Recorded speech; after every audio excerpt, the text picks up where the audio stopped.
వక్ఫ్ భూముల మీద బాబు సర్కార్ పంజా అన్న వార్తను ఒకటి హైలైట్ చేశారు.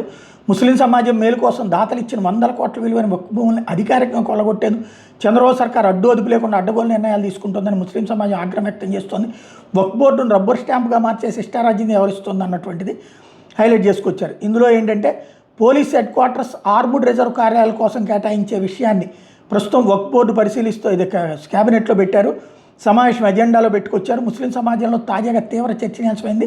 నంద్యాల జిల్లాలోని చాబ్రోల్ గ్రామంలో సర్వే నెంబర్ 313/1లోని 19.14 ఎకరాల వక్ఫ్ భూమిని జిల్లా ఎస్పీ కార్యాలయం, police head quarters, armed head quarters కోసం కేటాయించాలని జిల్లా కలెక్టర్ ప్రతిపాదించారు. దీన్ని వక్ఫ్ బోర్డు చైర్మన్ అధికారులు పరిశీలించి 11వ అంశంగా అజెండాలో చేర్చారు.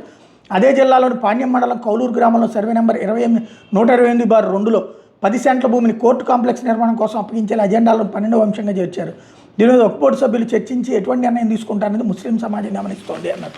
ఏముంది, డబ్బులు ప్రభుత్వం కడతానంటే కనుక ఇస్తారు. ఇదివరకు దేవాదేశాఖ అంతే కదా చేసింది.